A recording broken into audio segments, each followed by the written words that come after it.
of owning a cafe and other heroic deeds by Beware the Tristero. Chapter 26. To Build a Family. Quietly arriving at Inko's apartment with midnight on the approach, Shouta was led to Izuku's bedroom, where, curled up with each other in matching all-night jammies, slept the two 6-year-olds who'd saved the day and lived through a traumatic experience he dearly wished he could undo. "He's more than welcome to stay the night," the kindly woman, who was fighting back her tears, bless her heart, whispered. "I can call you as soon as he's awake, up in the morning, all right?" Nodding, because it'd be illogical to pull him from his slumber, and the adorable tangle the pair had coiled into, the number one pro's blanket sprawled at their feet whilst the fan slowly hummed around the merchandise-peppered room, keeping them cool. He carefully followed her back into the living space.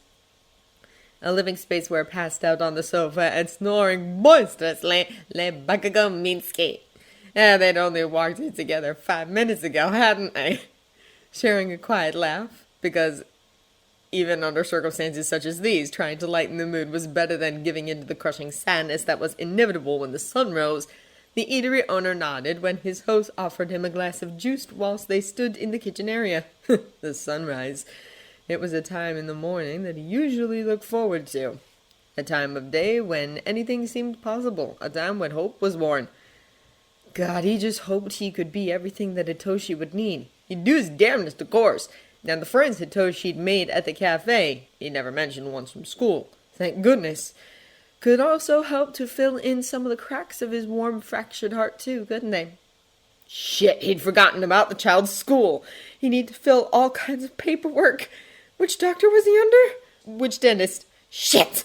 Casting his dark eyes towards the folder he held, he placed it down on the countertop whilst the woman whose home he occupied shuffled next to him on slippered feet, as the two ice-cold glasses were placed beside the beige paper that brought so many memories of his own broken childhood. He couldn't help the weary sigh that left him. At least the lilac-haired boy wouldn't have to run the foster care gauntlet like he had. Small mercies. "If it's not too forward of me to say, Shouta-kun," the green-haired salary woman murmured, a friendly hand resting atop his own, "given all the possible outcomes we could have faced tonight, outside of both you and Shinzo-san returning to us safely, this is what I prayed for," she breathed, their eyes locking. "And I just know that Kimiko will be thinking the same." She tried to smile, those fingers squeezing his. "Did the police say anything about when she'll face a trial?" "Our new lieutenant, who is leading the investigation, has promised to keep me updated," he murmured, his shoulders slumping a little. "But that Balsama bastard doesn't make things easier for her or the others." He sighed, his eyes screwing shut. Damn it, damn everything! Would this have even happened if it weren't for him and his big ideas? Oh, Shouta, Inko close to whimpered. You mustn't put what's happened on your shoulders. I mean, my God, what would we have done without you? I mean, where would we be? She asked, her tone tremorous. That vile fiend would have still been operating, and we would never have known about Kimiko. We'd never have had our friendship. Oh, so many friendships never would have existed now, and Hitoshi, he would have no one. She tried. And Izu and Kachan, they wouldn't be talking to each other, and I just dread to think where my boy would be. How he'd feel if you weren't...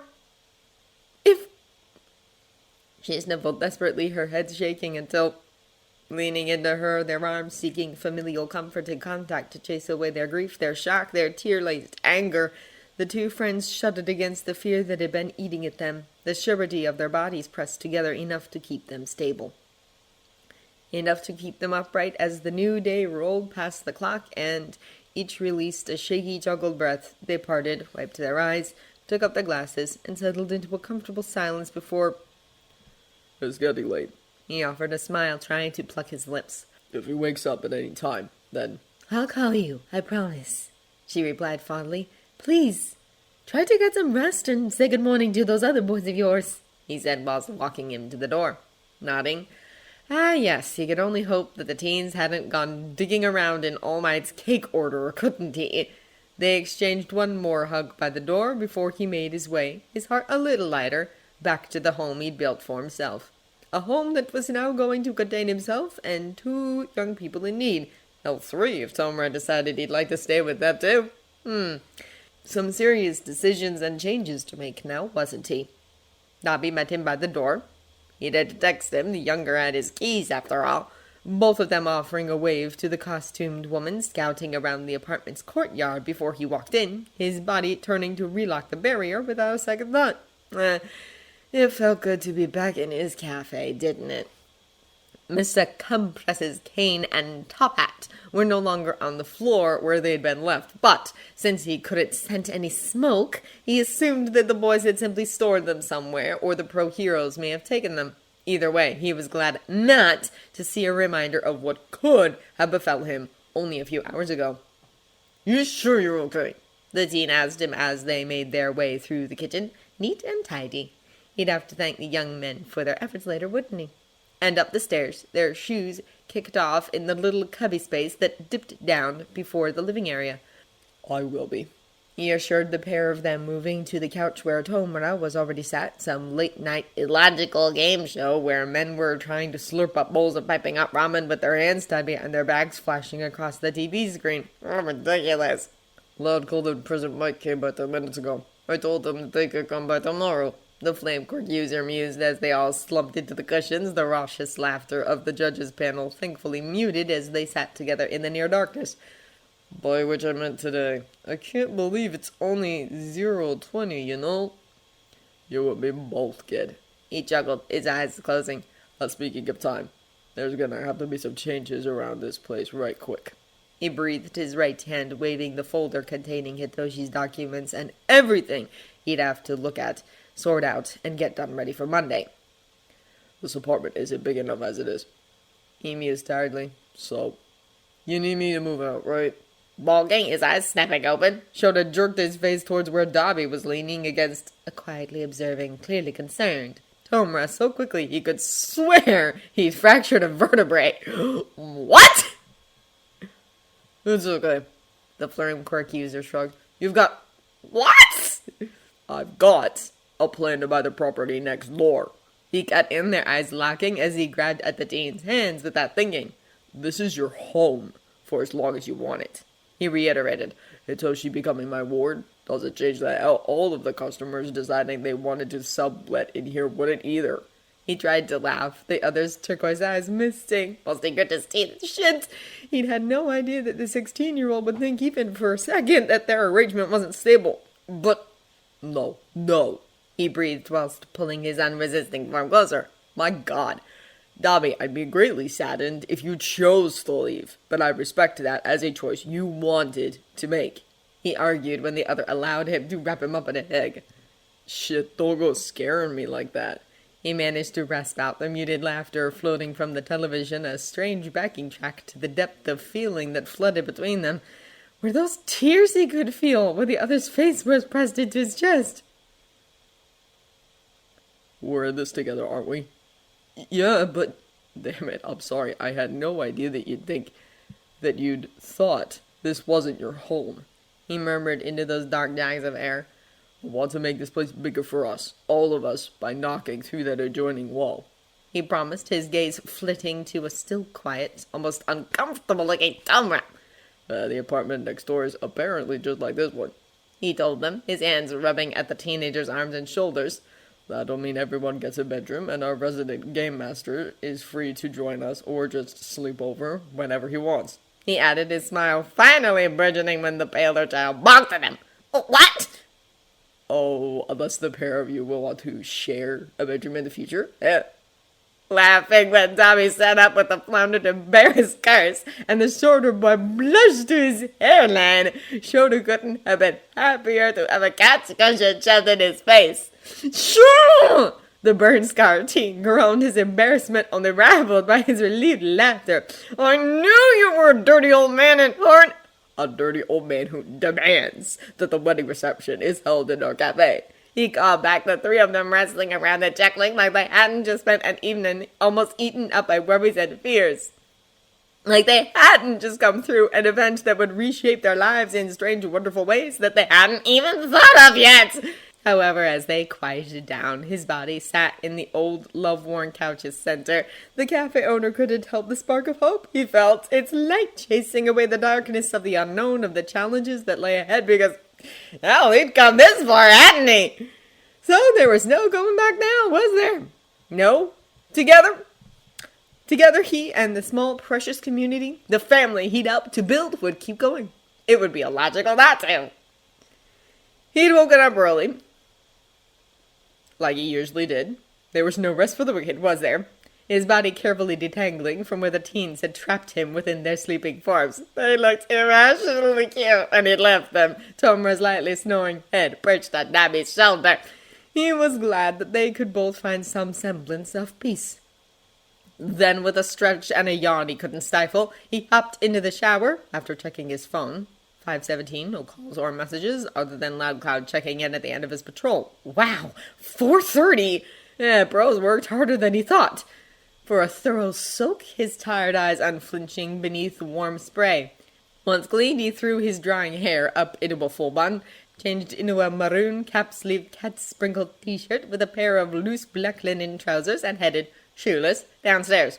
Once breakfast was made and eaten, some reheated pre-made miso and a sandwich left over from yesterday. He detested waste, after all. He'd whipped up something special for the boys who'd been so brave, his mind steadily running through a recipe that he'd found on his smartphone. He'd overheard Tomra talking about American pancakes a few days ago, and sure he didn't have any buttermilk, but self-raising flour and baking powder should do the trick, shouldn't they? Then the ingredients mixed. There was enough mixture to feed anyone and everyone who might show up later. He left the ample batter to chill and put the finishing touches on All Might's order. He was, as always, glad for having something to do. He usually thought better, faster, and more logically when his hands were busy, after all, and by now he'd done the sums, thought up 3 solid, financially sound business plans, and, with any luck, he could hire Uraraka-san to do any building or smashing down of walls.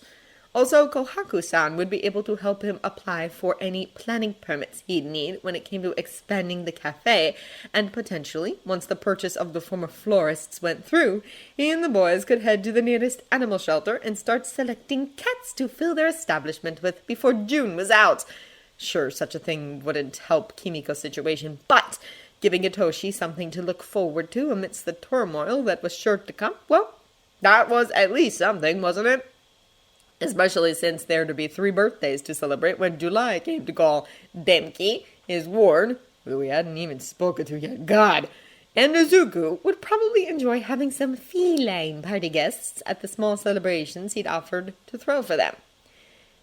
If the parents allowed their kids to come back to the Noroneko after last night, he couldn't deny that them knowing a villain had wandered in and frightened 2 of the tots would probably lead to some, if not all, he hoped not for Itoshi's sake, of the children no longer visiting. He wouldn't blame their caregivers, not at all. Who in their right mind would send their offspring somewhere that could be attacked? Sighing. So much for trying to stay positive. Shouta brought his hands away from the desserts he'd been tending and studied them carefully. 2 dozen bunny-eared and chibi rabbit-faced cupcakes in various colors, a large angel's food cake with happy birthday artfully calligraphied across it in English, 2 dozen muffins in assorted flavors, of course, and a little something extra. The blonde hadn't ordered them, and of course he wouldn't charge him. However, on the few occasions he'd ever seen an interview with a man, who was on the news every other day, he often found it strange how he definitely loved their home country, but lamented being so far away from America.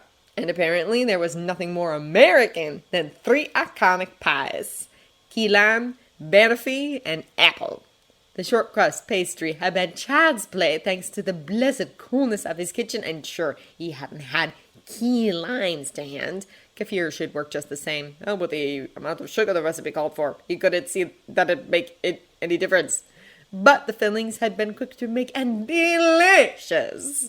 He'd be sure to offer the teens some of the leftover syrupy fruit to have on their pancakes when they got up. The apple pie, though, was allegedly better hot. Even in this weather? Well, you could tell the man how to reheat it without it getting burned, couldn't he? But the others were best chilled, so they'd be ready for him to adorn with whipped cream and flaked almonds. Yes, that would do nicely. Bzz, bzz, bzz, bzz. Blinking, his eyes slanted to his phone on the worktop, Shouta sucked in an uneasy breath. Hitoshi was awake and wanted to see him. Letting the puff of air he'd captured free, he told Inko he was on his way and asked if she, her son, and Mitsuki would like to join them for breakfast. At her smiley-faced emoji sporting a tear, of course, and a thumbs up, he sighed. He could do this. He would. Sitting pensively in Midoriya-san's living room, Izuku's attempts to speak to him not unappreciated, but he told him he was just too tense, too worried, too guilty. How could he have fallen asleep? To watch cartoons, read some manga, or do, well, anything. Hitoshi Shinso tried to unknot his stomach with little success. He had not been able to drink the orange juice the kindly woman who had been so nice to him had poured either. He just wanted to know what had happened to his mom and Aizawa-san. Hitoshi. Blinking, he snapped his head up to see one of the only people who made the nightmare his life had become after his father died, slowly crouching down next to him by the sofa. He'd been staring, he realized, out of the window as the sun shone across the concrete that made up the place where he and his mother had been forced to live. Bakugo-san, his friend, and the similarly emerald-haired woman were stood quietly in the kitchen area just behind him. He couldn't see his mom. Letting out a sob, he threw himself into the man's waiting arms before he knew what he was doing. Is she... Oh God, he couldn't bring himself to ask. He couldn't bear to think that... She's alive. The nicest man outside of his father he'd ever met murmured reassuringly into his ear, those strong, comforting hands rubbing at his back, helping to soothe his worried hiccups. She's alive. She's unharmed. And as soon as we're able, I'll take you to see her, all right? Nodding into the broad shoulder he'd buried his face into, Hitoshi tried to regulate his breathing, his relief warring with the fact that she wasn't here, and that could only mean... Is she gonna go to jail? He whispered his quiet conversations where he challenged her, where she was going, and where the yen she was getting had come from flitted across his mind. He never used his quirk. He knew that would have been wrong, but her breezy lies, half-truths, and the shaky reassurances that had dribbled from her lips as she'd got him ready for school or tucked him into bed at night had all weighed heavily on consciousness. Hopefully not for too long, the long-eared cafe owner cautiously supplied. It's too early for us to know anything just yet, but All Might himself and his sidekick, Sir Night-Eye, are going to do everything they can for her and the people she works with, all right? Taking in a few deeper breaths, his hiccups dying down, he felt himself shuddering a little, his hands not releasing the death grip they had on the other's t-shirt for fear of him disappearing too. What? He tried after a sniff. What'll happen to me now? Oh God, oh no. Would he have to move away and live with strangers? You're welcome to come and live with Dabi and me, if you'll have us. Blinking owlishly, his head pulling away to look at the man, who wouldn't trick him. He wasn't cruel. Bewilderedly, Hitoshi felt fresh tears bubble up his eyes. You mean it? He whimpered, because if this was true, if this was real, then his mom would be able to find him again when she was free. She loved the Norineko almost as much as he did, and they'd be able to be at the cafe together with all of his friends, their adoptive older brothers, Aizawa-san and the pros, and... Of course I do. The adult smiled warmly, those strong thumbs carefully wiping tears away from his cheeks. So what do you say? Would that be all right? Are you kidding? He laughed, cried before throwing himself back into another wrenching hug. Thank you, thank you, thank you. He wailed, his heart fit to burst, because he knew Aizawa-san wouldn't let him down. He knew he'd keep trying to help his mom. He knew that he'd help them to be okay. Wait. No, Aizawa-san? He murmured a little shyly after sucking in a breath. Can I call you Shouta from now on? Watching as the man, his own eyes red-rimmed, he could hear he was sure the other people in the room cried too. Regarded him, Hitoshi allowed his own lips to mirror the smile you could see forming there. Shouta, huh? He chuckled, one of those strong hands affectionately rubbing through his hair. Yeah, I'd really like that. He replied fondly. Just so long as you're okay with your friends calling me that too, if they like.